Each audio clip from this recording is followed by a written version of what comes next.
بسم اللہ الرحمن الرحیم۔ السلام علیکم۔ ناول مہر النساء ایپیسوڈ 4۔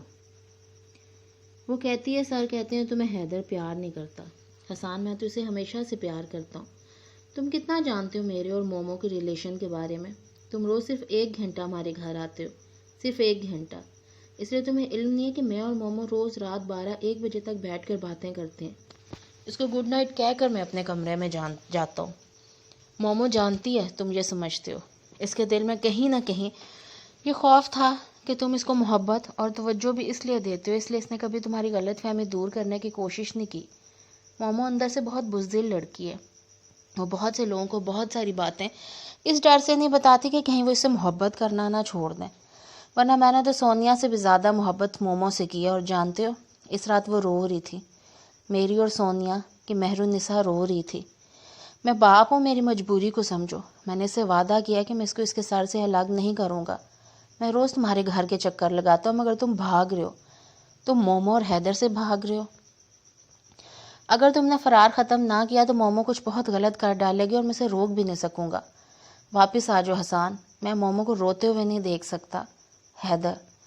میں نے اس خط کو اتنی دفعہ پڑھا کہ اس کے الفاظ میرے ذہن پر نقش ہو کر رہ گئے۔ مجھے لگا مومو میرے سامنے صوفے پر بیٹھی ہے، اس کی کوہنیاں اس کی گود میں رکھے کشن پہ ہیں، اس کے آرٹسٹک ہاتھوں کی خوبصورت انگلیاں اس کے بالوں میں پھنسی ہیں، اس کے آنسوں سے تر چہرے پر فانوس کی زرد روشنی پڑی اور وہ بچوں کی طرح پھوٹ پھوٹ کر رو رہی ہے۔ میں ایک دم بے چین سا ہو کر اٹھ کھڑا ہوا۔ اگر حیدر اسے روتا ہوا نہیں دیکھ سکتا تھا تو حسان بھی اسے روتا ہوا نہیں دیکھ سکتا تھا۔ میں نے زندگی میں سب سے زیادہ محبت مومو سے کی تھی مگر میں اس سے شادی نہیں کر سکتا تھا۔ میرے نزدیک یہ غیر فطری بات تھی۔ میں اسے منا لوں گا، میں حیدر کو بھی سمجھا لوں گا۔ یہی سوچ کے میں اٹھ کھڑا ہوا۔ مجھے لگا شاید وہ ابھی تک اپنے ڈرائنگ روم کے صوفے پر بیٹھی رو رہی ہو۔ اس وقت گاڑی تیز رفتار سے دوڑاتے ہوئے بہت سی امیدیں اور خدشات لے کر میں مومو کے گھر گیا تھا۔ اس کے گیٹ کے باہر ایک جھٹکے سے میں نے گاڑی روکی اور باہر نکل کے بے یقینی سے گیٹ پر لگے تالے کو دیکھا۔ وہاں تالا کیوں لگا تھا؟ میں نے بے اختیار بیل بجایا اور پھر بجاتا چلا گیا مگر کسی نے دروازہ نہ کھولا۔ زمین اور آسمان میری نگاہوں کے سامنے گھومنے لگے۔ حیدر، مومو، آنٹی سب کدھر چلے گئے؟ جب گھنٹی پر کسی نے دروازہ نہ کھولا تو میں نے گیٹ ہاتھوں سے بجانا شروع کر دیا۔ مومو، مومو، میں نے اسے آوازیں دی مگر وہ نہ آئی۔ گیٹ پیٹنے کی آواز سن کر ساتھ والے گھر سے مسز ہاشمی کی بڑی بہو نکل آئی۔ ان کو دیکھ کر مجھے کچھ حوصلہ سا ہوا۔ حیدر، اس کے گھر والوں کے بارے میں کچھ علم ہے آپ کو؟ میں کافی عرصے بعد آیا ہوں، یہ سب کدھر چلے گئے ہیں؟ حیدر صاحب کی تو ڈیتھ ہو گئی ہے۔ میں کرنٹ کھا کر پیچھے ہٹا تھا، کسی نے میرے قدموں تلے سے زمین کھینچ لی تھی۔ کیا کہا آپ نے؟ حیدر کی ڈیتھ؟ مجھے اپنے سماعتوں پہ یقین نہیں آ رہا تھا۔ وہ یقیناً کوئی بھیانک خواب تھا۔ بھلا حیدر کیسے مر سکتا تھا؟ 2 مہینے پہلے انہیں دل کی تکلیف ہوئی تھی۔ ایمبولینس انہیں ہاسپٹل لے کر جا رہی تھی کہ راستے میں ایکسیڈنٹ ہو گیا۔ وہ موقع پر ہی ایکسپائر ہو گئے تھے، وہ تعصب سے بتا رہی تھی۔ میں پھٹی پھٹی نگاہوں سے انہیں دیکھ رہا تھا۔ میرا دوست، میرا کزن، میرا حیدر، جو مجھ سے اپنی بیٹی کی خوشیاں مانگنے ہر روز میرے گھر آتا تھا، جو کہتا تھا میں مومو کو روتے نہیں دیکھ سکتا، وہ حیدر اب نہیں رہا تھا، وہ مر گیا تھا۔ مجھے یقین نہیں آ رہا تھا۔ اور ان کی بیٹی اور والدہ؟ کتنی دیر بعد میں بولنے لگا تو مجھے اپنی آواز کسی گہری کھائی سے آتی سنائی دی۔ وہ تو چلے گئے۔ چلے گئے؟ کدھر چلے گئے؟ مجھے لگ رہا تھا میں پاگل ہو جاؤں گا۔ ان کی والدہ کی کوئی بھانجی آئی تھی کینیڈا سے، وہ ان دونوں کو اپنے ساتھ لے کر کینیڈا چلے گی، ابھی کل ہی گئے ہیں وہ لوگ۔ وہ واپس کب تک آئیں گے؟ کسی امید کے تحت میرے لبوں سے نکلا تھا۔ واپس تو نہیں آئیں گے، وہ تو ہمیشہ کے لیے چلے گئے ہیں۔ میں تھکے تھکے قدموں سے اپنی گاڑی کے جانب پلٹ آیا۔ میرا دماغ درد سے پھٹا جا رہا تھا، میرے ہاتھ میرا ساتھ نہیں دے رہے تھے۔ سب کچھ جیسے خواب کسی کیفیت میں ہو رہا تھا۔ میرے پیچھے اتنا کچھ ہو گیا اور میں بے خبر رہا۔ میں اتنا سنگ دل تو نہیں تھا۔ اور مومو، وہ چلے گی؟ وہ کیوں چلے گی؟ میں کیسے رہوں گا مومو کے بغیر؟ محبت تو میں نے اس سے بہت کی تھی مگر میں احساس کمتری میں مبتلا تھا، اپنی بڑھتی عمر کے احساس کمتری میں مبتلا تھا۔ میں نہیں چاہتا تھا کہ لوگ ہم پر ہنسیں، ہم پر مذاق اڑائیں۔ میں ڈرتا تھا، میں بزدل تھا۔ مومو کو میں نے اس وقت کہا تھا کہ میں تو ایسا تصور بھی نہیں کر سکتا تھا، مگر میں نے ایسا تصور کیا تھا۔ میرے دل میں بھی چور تھا۔ اگر چور نہ ہوتا تو میں بھاگتا کیوں؟ اور حیدر، اس نے جان دے دی۔ اسے دل کی تکلیف کب سے شروع ہوئی تھی؟ اس رات سے جب اس نے اپنی بیٹی کو روتے دیکھا تھا، یا پھر اس روز سے جب وہ میری جانب سے مکمل طور پہ مایوس ہو چکا تھا؟ مومو ٹھیک کہتی تھی، میں غلط تھا۔ وہ صحیح کہتی تھی کہ میں اس سے ویسے ہی محبت کرتا تھا جیسے وہ مجھ سے کرتی تھی، مگر میں عدم تحفظ کا شکار تھا، بزدل اور خود غرض اور سب لوگوں کی طرح۔ اور مومو، جو اپنی تمام تر بزدلی کے باوجود مجھ سے زیادہ بہادر تھی، زندگی میں پہلی دفعہ مجھ سے ناراض ہو کر بہت دور جا چکی تھی۔ مومو گئی تو اپنے ساتھ زندگی کی رنگینیاں، روشنیاں اور تتلیاں بھی لے گی۔ میری ذات، میرا وجود، میری زندگی، سب کچھ بہت بے کیف اور بے رونق سا ہو کر رہ گیا تھا۔ روز شام 6 بجے میں اپنی گاڑی عادتاً مومو کے گیٹ کے سامنے لے جا کر ہارن بجاتا۔ پھر اچانک مجھے یاد آتا کہ اب اندر سے کوئی چھوٹی سی لڑکی نکل کر یہ نہیں کہے گی کہ سر آج میرا ٹیسٹ ہے، یا جلدی آئیں سر، میں نے آپ کے لیے چکن شاشلک بنایا ہے، دیر کریں گے تو وہ ٹھنڈا ہو جائے گا، پھر آپ نہیں کھائیں گے۔ کیونکہ وہ لڑکی تو جا چکی تھی۔ میں بوجھل دل لیے واپس آ جاتا، مگر اگلی شام پھر اس کے گھر چلا جاتا۔ پھر یہ بھول ہر شام ہونے لگی۔ 15.5 برس کی عادتیں اتنی آسانی سے تو نہیں جاتی۔ جیسے ہر شام بندہ اپنے گھر واپس لوٹتا ہے، اسی طرح اس شام میں اس کے گھر جاتا تھا۔ کتنے ہی مہینے بیت گئے اور مجھے یقین آ گیا کہ وہ مڑی ہوئی پلکوں والی لڑکی وہاں سے جا چکی ہے۔ جب یہ یقین آ گیا تو میں وہ جان بوجھ کر عادت دہرانے لگا۔ 2 برس تک یہ سلسلہ چلتا رہا۔ میں نے امیدیں لے کر اس کے گھر کے دروازے پر جانا چھوڑ دیا۔ میں نے گھر ناشتہ کرنا بھی چھوڑ دیا کیونکہ وہ مجھے مومو کی یاد دلاتا تھا۔ میں نے رات کا کھانا بھی چھوڑ دیا کیونکہ مجھے مومو کے ہاتھ کا پسند تھا۔ میں نے لیونگ روم میں انڈور پلانٹس رکھنے بھی چھوڑ دیا۔ میں نے بہت کچھ چھوڑ دیا، بس اس بھوری آنکھوں والی نازک سی لڑکی سے محبت کرنا نہ چھوڑ سکا۔ یہ میرے اختیار میں نہ تھا۔ پھر میں نے اپنی بے رونق پھیکی زندگی میں رنگ بھرنا چاہے، وہ رنگ جو مومو کو پسند تھے، جن کو اپنی خوبصورت انگلیوں سے کینوس پر بکھیرنا چاہتی تھی۔ ہاں، وہی رنگ میں نے اپنی زندگی میں بھرنے چاہے۔ پینٹنگ میرے بچپن کا شوق تھا۔ جب میں اسکول تھا تو جاپانی ایمبیسی کے زیر انعقاد ایک پینٹنگ کمپٹیشن میں میری بنائی گئی ایک تصویر کو پہلا انعام اور مجھے بطور اعزاز $800 دیے گئے تھے۔ وہ ڈالرز میری ٹیچر نے خود رکھ لیے تھے اور وہ پینٹنگ مجھے کبھی واپس نہیں ملی کیونکہ وہ میرے پرنسپل کی بیٹی کو بہت پسند آ گئی تھی۔ سو پرنسپل صاحب نے اسے گفٹ کر دی۔ کوئی انسان یوں ہی دنیا سے بے اعتبار، بدگمان و شکی مزاج نہیں بن جاتا۔ یہ اس قسم کی چھوٹی چھوٹی باتیں ہوتی ہیں جو ہم پر بہت گہرا نفسیاتی اثر چھوڑتی ہیں۔ میں اس واقعے سے اتنا دل برداشتہ ہوا کہ اپنا برش توڑ دیا، ایزل اور کینوس جلا ڈالے اور رنگ پھینک دیے۔ یوں میں نے وقتی طور پر اپنے اندر کے آرٹسٹ کو مار ڈالا، مگر رنگوں اور تتلیوں کا دیس مجھے واپس اپنے جانے بلاتا رہا تھا۔ اور پھر اس روز جب میں نے مومو کی مصوری دیکھی تو مجھے ایک انجانا سے سکون ملا تھا۔ اس لیے تو میں اسے پینٹر بننے کے لیے کہتا تھا، اور مجھے یقین تھا کہ وہ اپنے اندر کے آرٹسٹ کو باہر نکال ہی لائے گی۔ وہ کینیڈا جا کر آرٹ ہی پڑھے گی۔ مومو کی انگلیاں یہ بات کہتی تھی اور میرا دل یہ بات کہتا تھا۔ مومو کے جانے کے 3 برس میں نے ایک آرٹ اکیڈمی شام 6 سے 7 تک جوائن کر لی۔ جو وقت میں پہلے مومو کو دیتا تھا اب مومو کے رنگوں کو دینے لگا۔ کبھی کبھار کینوس پر رنگ بکھیرتے ہوئے میں برش کو انگلیوں کے درمیان تھام کر سوچتا تھا کہ شاید مومو بھی اسی کمپنی اور ساکھ کا برش استعمال کرتی ہو۔ شاید وہ بھی رنگ کرتے ہوئے گردن کو یوں ہی ترچھا کرتی ہو۔ شاید اس کے ہاتھوں پر بھی میری طرح پیسٹل کلرز لگ جاتے ہیں، مگر اس کے ہاتھ تو بے حد خوبصورت تھے اور میرے ہاتھ میری شکل و صورت کی طرح عام سے ہی تھے۔ 2 سالوں تک مختلف اکیڈمیوں میں آرٹ پڑھنے اور سیکھنے کے بعد میں نے ملٹی نیشنل فرم کی وہ جاب چھوڑ دی جس کی خواہش لاکھوں نوجوان کرتے تھے، مگر مجھے کوئی خواہش نہیں تھی یا پھر اب رہی نہیں تھی۔ جاب چھوڑنے کے بعد میں نے اپنا بینک بیلنس کچھ سیونگز کو ملا کر ایک جگہ کمرہ حاصل کر کے اپنی آرٹ اکیڈمی کھولی۔ میری پینٹنگز اور میری اکیڈمی اب میرے اخراجات پورے کرنے کے لیے کافی تھی۔ میں خوش نہیں تھا مگر مطمئن و پرسکون ضرور تھا۔ میری آرٹ اکیڈمی کے دوسرے بیچ میں ایک 12 سالہ لڑکی بھی سیکھنے آئی۔ اس کو دیکھ کے مجھے پتہ نہیں کیوں مومو یاد آ جاتی تھی۔ اس کا نام ماریا تھا۔ اس کے ہاتھ اور انگلیوں کی ساکھ بالکل مومو جیسی تھی اور اس کی بھوری آنکھیں، مڑی ہوئی پلکیں اور لمبی سی فرینچ بریڈ بالکل مومو کی طرح تھی۔ چہرے کے نقوش، رنگ کا وہ ہر لحاظ سے مومو سے مختلف تھی، مگر پھر بھی دونوں میں بہت مماثلت تھی۔ ماریا باتیں بھی مومو کی طرح کرتی تھی۔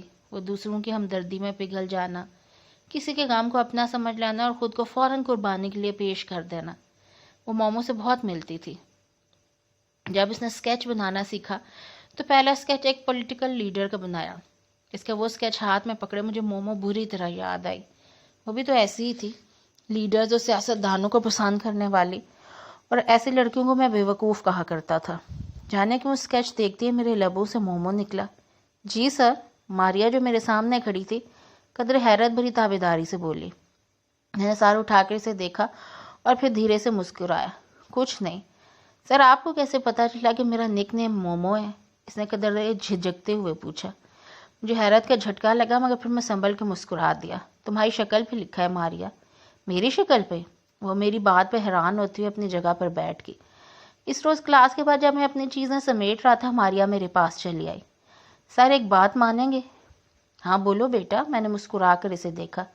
اس نے بلیو جینز کے اوپر آدھے بازو والی ٹی شرٹ پہن رکھی تھی. بال ہمیشہ کی طرح فرینچ چوٹی میں مکیت تھے. یہ حلیہ تو کسی اور کا بھی ہوتا تھا، میں یاد نہیں کرنا چاہتا تھا.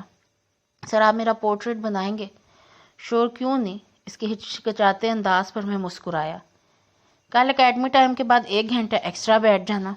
کتنے سٹنگز ہوں گے سر؟ وہ مجھے بالکل مومو کی طرح سر کہتے ہوئے آر کو سائلنٹ کر دیتی تھی. 2 یا 3، مگر میں گارنٹی نہیں دیتا کہ وہ بہت اچھی ہوں گی. ارے نہیں سر، آپ تو بہت اچھی پینٹنگز بناتے ہیں. وہ ہنس کر بولی. اس طرح مجھے ارے نہیں سر کون کہا کرتا تھا میں یاد نہیں کرنا چاہتا تھا. اگلی شام اس کو سٹول پر اپنے سامنے بٹھا کے میں نے جب اس کا پورٹریٹ بنانا شروع کیا تو آغاز آنکھوں سے کیا. اس کی آنکھیں بناتے بناتے میرے ذہن کے پردوں پر وہ منظر لہرا گیا جب مومو میرے سامنے ٹانگ پر ٹانگ رکھے نائمہ کے لاؤنج میں آرام سے بیٹھی تھی اور اٹھنے کے موڈ میں نہ تھی. ایک سیٹنگ میں پورا پورٹریٹ مکمل کرنے کے بعد میں یہ جانتے ہوئے بھی پرسکون تھا کہ میں نے ماریا کا نہیں مومو کا پورٹریٹ بنا دیا تھا. بن گئی سر. 1 گھنٹے سے سٹول پر ماڈل بن کر بیٹھی ماریا مچل کے میرے پاس آئی. تصویر پر نگاہ پڑتی اس نے حیرت سے میری جانب دیکھا. کیسی بنی ہے؟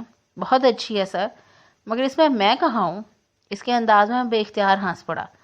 تمہاری کل بنا دوں گا. یہ کسی اور کی ہے. کس کی ہے؟ اپنی مایوسی بلائے وہ اشتیاق سے پوچھنے لگی.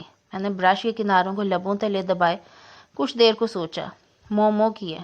مومو کون؟ اس نے حیرت سے مجھے دیکھا.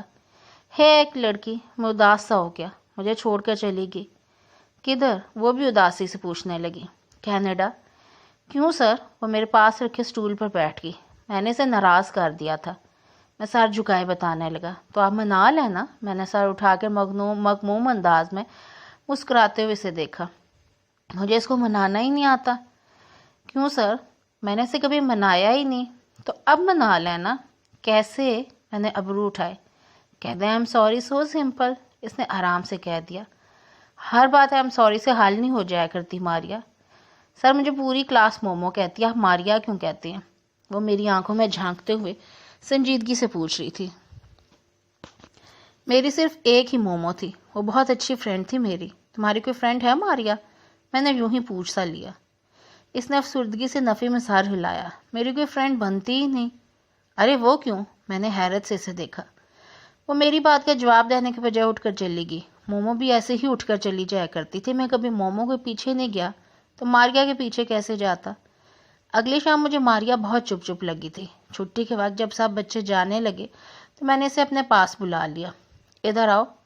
وہ جو اپنا پنک کلر کا بیگ لے کر باہر کھلنے والے دروازے کی جانب بھاگ رہی تھی میری بات پر سر جھکائے میرے سامنے آ کھڑی ہوئی. بیٹھو ادھر. وہ بیٹھ گئی تو میں نے پوچھا. ماریا تمہاری ممی کب فوت ہوئی تھی؟ اس کے آنے سے پہلے میں نے فاطمہ سے جو ماریا کے گھر کے قریب رہتی تھی اس کے متعلق پوچھا تھا. وہ چند لمحے میری جانب خاموشی سے دیکھتی رہی پھر بولی. جب میں 2 سال کی تھی تب.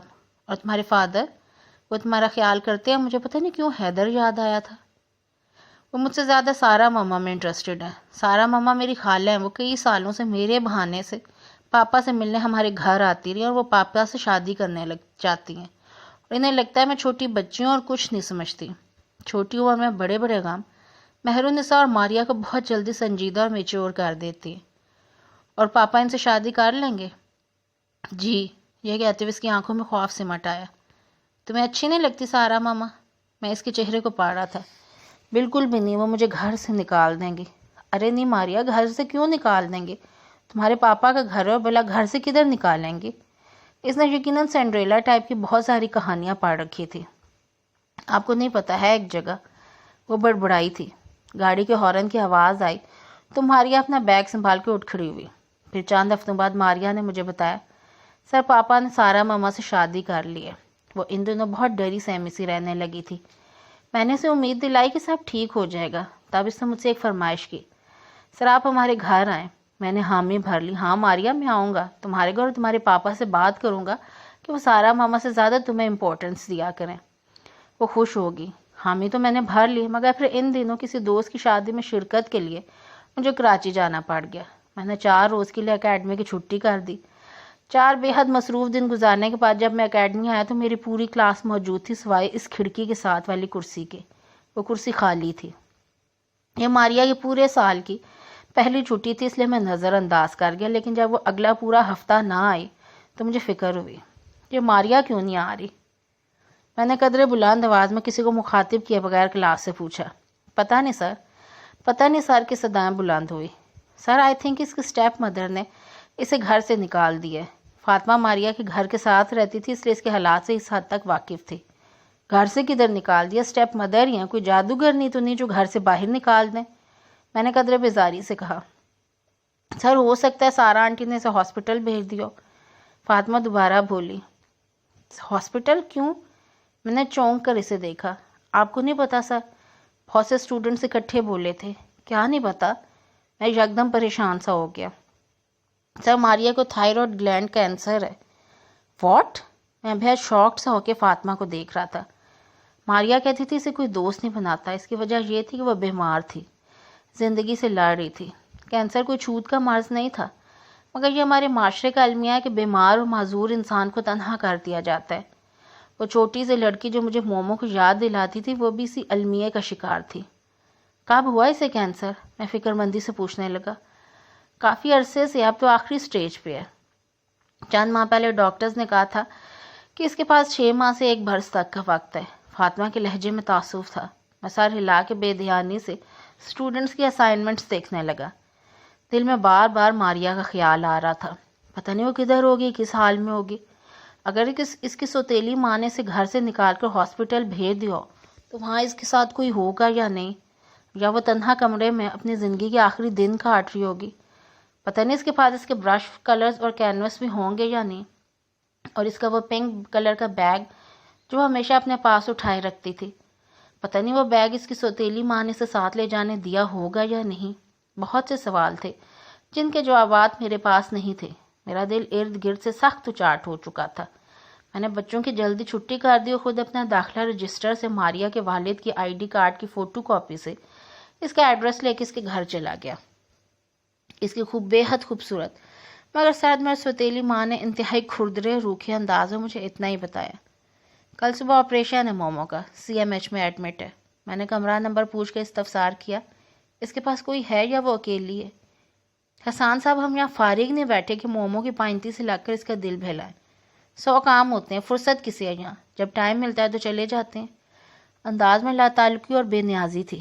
وہ واقعی ہی سنو وائٹ والی سوتیلی ماں تھی۔ میں ماریا سے ملنے اسلام آباد سے پنڈی CMH چلا گیا۔ سارا نے شاید جان بوجھ کر اسے پنڈی میں داخل کروایا تھا کہ اس کا باپ اسے ملنے روز روز نہ جا سکے۔ میں نے تازہ سر گلابوں کے ایک بکے خریدا اور اسپتال آ گیا۔ ایسا ہی ایک بکے میں نے مومو کو بھی دیا تھا اور حیدر کہتا تھا مومو نے وہ پھول کتابوں میں سکھا کر رکھے ہوئے تھے۔ مومو کے ذہن سے جھٹک کے میں ماریا کے وارڈ کی طرف چلا گیا۔ دروازہ ہلکا سے بجا کر میں اندر داخل ہوا۔ وہ ایک درمیانے سائز کا وارڈ تھا، درمیان میں پردوں سے پارٹیشن کیا ہوا تھا۔ ایک طرف ماریا کا بیڈ تھا، دوسری جانب کا بیڈ مجھے دکھائی نہیں دے رہا تھا۔ مومو؟ ماریا بیڈ پر تکیوں کے سہارے ٹیک لگا کے لیٹی ہوئی تھی۔ وہ چھت کو دیکھ رہی تھی۔ آہٹ پر اس نے نگاہیں گھما کر میری جانب دیکھا۔ ایک دم اس کی بھوری آنکھوں میں حیرت نما خوشی ابھری تھی۔ سر آپ ادھر؟ اس نے اٹھ کر بیٹھنے کی کوشش کی، میں نے اسے اشارے سے روکا۔ یہ جو اس چھوٹی سی گڑیا نے بغیر بتائے اتنی ڈھیر ساری چھٹیاں کی ہیں نا، اس کے لیے اب اس کے ساتھ ڈانٹنے آئے ہیں، میں نے مسکراتے ہوئے کہہ کر پھولوں کا گلدستہ اس کے ہاتھ میں دیا۔ Thank you sir. اس نے انہیں سونگا۔ وہ بہت خوش اور فریش نظر آنے لگی تھی، ورنہ جس پل میں داخل ہوا تھا وہ مجھے بہت پزمردہ لگی تھی۔ اس کی آنکھوں کے گرد ہلکے پڑے تھے، چہرہ سوکھ چکا تھا، گال اندر کو چلے گئے تھے اور رنگت جرکان کے مریضوں کی طرح زرد تھی۔ مجھے ریڈ روزز بہت اچھے لگتے ہیں سر، کیونکہ ان کا میسج بہت اچھا ہوتا ہے نا سر؟ سر اٹھا کر میری جانب دیکھتے ہوئے مسکراتے ہوئے پوچھ رہی تھی۔ میری ذہن کی رو کہیں دور بھٹک گئی۔ ایسی بات مومو نے بھی کی تھی۔ میں نے سر جھٹکا۔ کیسی ہو مومو؟ میں اس کے ساتھ بیڈ پر بیٹھ گیا۔ ٹھیک ہوں سر، کل میرا آپریشن ہے۔ وہ اداس ہوگی۔ اداس مت ہوا کرو مومو، تم مجھے بہت عزیز ہو۔ میں نے اس کا چھوٹا سا ہاتھ اپنے دونوں ہاتھوں میں لے کر آہستہ سے دبایا۔ سر، سارا ماما نے مجھے شروع سے بتا رکھا تھا کہ مجھے کینسر ہے۔ آپ کو پتہ ہے ڈاکٹرز بچوں کو یہ بات نہیں بتاتے۔ وہ معصومیت بھرے انداز میں سارا ماما کی شکایت لگائی تھی۔ پتہ ہے کیوں؟ میں نے بھی اسی معصومیت سے نفی میں گردن ہلا دی۔ کیونکہ جب بچوں کو پتہ چل جاتا ہے نا تو وہ خوفزدہ ہو کے بہت جلدی مار جاتے ہیں۔ ماریا، میں ایک دم تڑپ اٹھا تھا۔ ہسپتال میں رہ کر وہ پتہ نہیں کیا کیا سنتی رہتی تھی۔ کل تمہارا آپریشن ہے، جس کے بعد تم بالکل ٹھیک ہو جاؤ گے، پھر ہم خوب ڈھیر ساری باتیں کریں گے۔ کچھ دیر بعد اسے تسلی دے کے میں اٹھنے لگا تھا۔ اس نے مایوسی سے مجھے دیکھا۔ آپ جا رہے ہیں سر؟ ہاں، میں کل آؤں گا ماریا۔ مجھے ہاسپٹل سے وحشت ہو رہی تھی۔ میں جلد از جلد یہاں سے بھاگ جانا چاہتا تھا۔ جتنا وقت میں ماریا کے ہمراہ گزارتا مجھے مومو یاد آتی رہتی۔ آپ نہ جائیں سر۔ اوکے، نہیں جاتا۔ پتہ نہیں کیوں میں دوبارہ بیٹھ گیا۔ کل میرا آپریشن ہے، کیا میں زندہ رہوں گی سر؟ وہ ڈری سہمی ہوئی لگ رہی تھی۔ میں اس کے سرہانے آ کر بیٹھ گیا اور دونوں ہاتھ اس کے شانوں کے گرد رکھے۔ بس بیٹا، ایک چھوٹا سا معمولی سا آپریشن ہے۔ میرے ایک بھانجے کے ایسے 6 آپریشن ہوئے تھے اور وہ ٹھیک ٹھاک ہے۔ میں نے اسے تسلی دی، حالانکہ میری تو کوئی بہن ہی نہیں تھی۔ اس کی بھوری آنکھوں میں امید کی کرن جھاگی۔ یہ بس چھوٹا سا آپریشن ہے، اس کے بعد تمہیں اس ہاسپٹل اور ان کڑوی کڑوی دواؤں سے ہمیشہ کے لیے نجات مل جائے گی۔ تم بالکل ٹھیک ہو کر گھر چلی جاؤ گی۔ اس کے سرہانے بیٹھا میں اسے تسلیاں دے رہا تھا۔ کب ہے آپریشن؟ پھر میں نے پوچھا۔ صبح 6 بجے۔ اس کا خوف اب کچھ کم ہو رہا تھا۔ بس اب تھوڑا سا ٹائم رہ گیا ہے۔ میں نے رات کے 9:30 بجے آتی سوئی کو دیکھا۔ سر، تھوڑی دیر بعد اس نے مجھے پکارا۔ میں پینٹ کرنا چاہتی ہوں۔ ٹھہرو، میں تمہیں کاغذ اور پین لا دیتا ہوں۔ میں اٹھنے لگا تو اس نے میرا ہاتھ پکڑ لیا۔ نہیں، بس مجھے میرا بیگ اٹھا دیں۔ اس نے اپنے پنک بیگ کی طرف اشارہ کیا جو میز پر پڑا تھا۔ صد شکر کہ اس کا بیگ وہ اس کے پاس تھا۔ میں نے بیگ اٹھا کے اسے دے دیا۔ اس نے آہستہ سے زپ کھولی، پھر آہستہ آہستہ اندر سے برش واٹر پینٹ سے باہر نکالنے لگی۔ ایک کاغذ کو کلپ بورڈ میں لگا کر اس نے پینسل تھام لی۔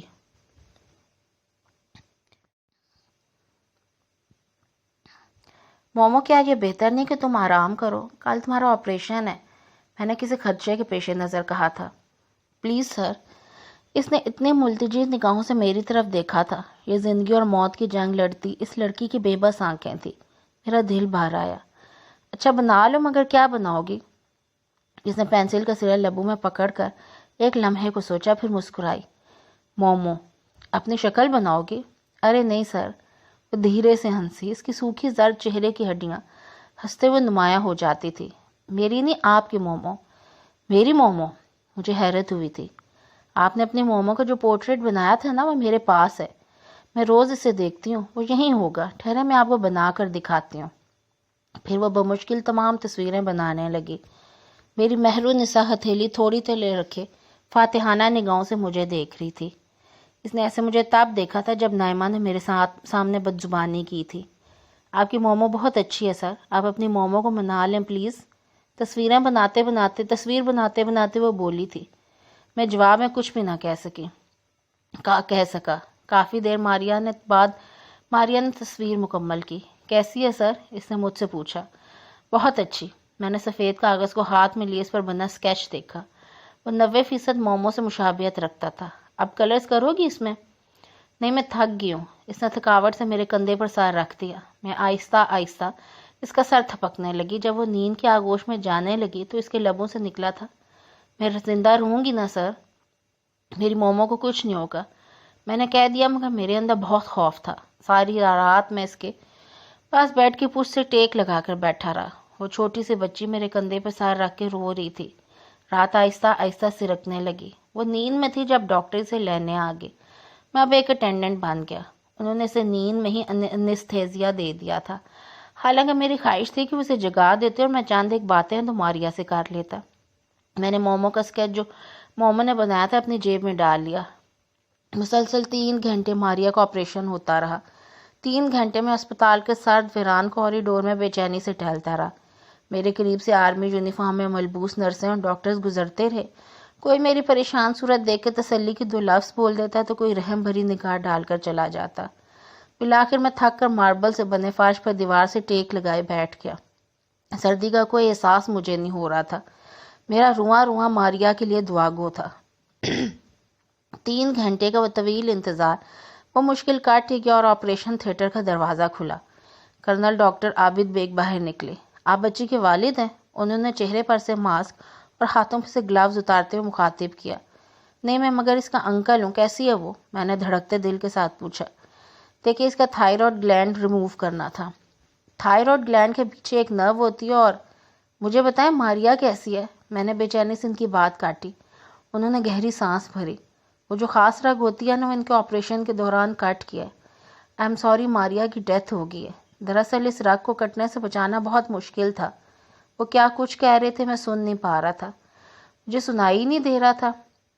بہت کچھ میرے ذہن میں گڈ مڈ ہو رہا تھا۔ میری کلاس روم میں کھڑکی کے ساتھ رکھی وہ کرسی خالی تھی۔ وہ کرسی ماریا کا انتظار کر رہی تھی اور ڈاکٹر کہا تھا ماریا مر گئی، ماریا کی ڈیتھ ہوگی۔ بالکل ایسے ڈاکٹر ہاشمی کی بہو نے کہا تھا حیدر کی ڈیتھ ہوگی، حیدر مر گیا۔ بس ایک لفظ کا ناطا تھا زندگی اور موت کے درمیان۔ وہ مر گئی، وہ مر گیا۔ کیوں قدرت اتنی ظالم ہوتی ہے؟ ماریا کو کیوں مار ڈالا؟ کیا مانگا تھا اس لڑکی نے زندگی سے سوائے اپنے رنگوں، خوشبوؤں اور تتلیوں کے؟ وہ کیوں مار گئی؟ میرے سامنے اسٹریچر پہ اس کی میت سفید چادر سے ڈھکی پڑی تھی۔ میں نے لرزتی آنکھوں سے انگلیوں سے چادر کا سرا اٹھا کر اس کا چہرہ دیکھا۔ سفید ساکت چہرہ۔ کتنی امید دلائی تھی میں نے اسے، کتنے جھوٹ بولے تھے میں نے اس سے، کتنی بار کہا تھا تم بچ جاؤ گی مومو، تمہیں کچھ نہیں ہوگا، اور مجھ پر یقین کر کے کتنے سکون سے آپریشن تھیٹر چلی گئی تھی۔ کئی برس ہوئے ایک مومو مجھ سے ناراض ہو کر چلی گئی تھی اور آج دوسری مومو مجھ سے دور جا چکی تھی۔ کیوں مجھے سب چھوڑ کر چلے جاتے ہیں؟ میں ہمیشہ آخر میں تنہا کیوں رہ جاتا ہوں؟ ماریا کے چلے جانے کے بعد میں نے کسی کو اس کھڑکی کے ساتھ والی کرسی پر بیٹھنے کی اجازت نہیں دی۔ وہ کرسی خالی رہی۔ اسے میرے اسٹوڈنٹس نے کبھی میری اس عمل کی وجہ دریافت نہیں کی۔ ایک بیچ ختم ہوتا دوسرا آ جاتا۔ مدم سرگوشیوں میں پرانے طلبہ نئے والوں کو آگاہ کرتے ہی مومو کی سیٹ ہے، وہ کینسر سے مر گئی تھی، یہ اس کی جگہ ہے، یہاں کسی نے نہیں بیٹھنا، سر کو دکھ ہوگا، اور نئے طلبہ سمجھ کر سر ہلا دیتے۔ ماریا کی موت کے 3 برس بعد جب میں نے کلاس کا فرنیچر بدلوایا تو وہ کرسی وہاں سے نہیں اٹھوائی، کھڑکی کے ساتھ وہ ویسے ہی پڑی رہی۔ اس دوران میں نے ایم فل کر کے آرٹ کے شعبے ہی کو پی ایچ ڈی کے لیے منتخب کیا۔ جب پی ایچ ڈی مکمل ہوا تو میں نے یونیورسٹی میں بطور آرٹ ڈائریکٹر کے جوائن کر لیا۔ میری اکیڈمی اب بھی جاری تھی اور کھڑکی کے ساتھ والی کرسی اب بھی خالی تھی۔ مومو کی کرسی میری اکیڈمی میں لیجنڈ کی حیثیت اختیار کر چکی تھی۔ سیاہ مگ میں 2 کافی کے کپ انڈیل کر میں آزردگی سے اسے دیکھ رہا تھا۔ ان تمام پچھلے برسوں میں روز صبح 2 کپ کافی پھینٹتا تھا۔ اپنے کپ میں دودھ اور چینی ڈال کر پی لیتا، جبکہ دوسرے کپ میں پھینٹی ہوئی کافی رہنے دیتا۔ شاید کہ وہ پلٹ آئے، مگر ہر دن کے اختتام پر جب مومو کہیں نہ ہوتی تو میں بے حد مایوسی سے اس کی کافی سنک میں بہا دیتا۔ آج میں نے کافی اس کے کپ میں ڈالنے سے پہلے ہی بہا دی۔ اب کیوں اور کس کا انتظار کروں؟ 11 برس کسی کو بھولنے کے لیے کافی ہوتے ہیں۔ وہ کیوں واپس آئے گی؟ کیا رکھا ہے اس کے لیے یہاں؟ میں نے تہیہ کر لیا تھا کہ آئندہ اس کی کافی نہیں بناؤں گا۔ وہ اب نہیں آئے گی، وہ کبھی نہیں آئے گی۔ شاید دودھ والا ہو۔ میں نے آگے بڑھ کے دروازہ کھولتے ہوئے باہر نکل کر دیکھنا چاہا، مگر ایک لمحے کو تو زمین نے میرے قدم جکڑ لیے۔ میرے سامنے، میرے گھر کے باہر، میرے دروازے پر مومو کھڑی تھی۔ مومو، میری مہرالنساء۔ میں نے پلکیں زور سے جھپک کر اسے دیکھا۔ وہ کوئی الویزن نہیں تھا، وہ میری مہرالنساء ہی تھی۔ ہلکے آسمانی شلوار قمیض پہنے، کندھے پہ ہم رنگ دوپٹہ ڈالے وہ مومو ہی تھی۔ اس کا چہرہ پہلے سے قدرے میچور لگ رہا تھا۔ بال ویسے لمبے نہیں تھے بلکہ کندھوں سے بھی قدرے اوپر تھے۔ اس نے بھورے بالوں میں بلونڈ سٹریکنگ کرائی تھی اور ان کو کیچر میں ایسے باندھ رکھا تھا کہ چند لٹیں چہرے کی اطراف میں بکھری ہوئی تھی۔ دروازہ کھلنے پر اس نے سر اٹھا کر میری طرف دیکھا۔ میں بے اختیار خوشی سے اس کی طرف اور حیرت سے دیکھتا رہ گیا۔ اس کے ساتھ ہی ایپیسوڈ کا اینڈ ہوتا ہے۔ کل انشاءاللہ نیکسٹ ایپیسوڈ ہوگی۔ اللہ حافظ۔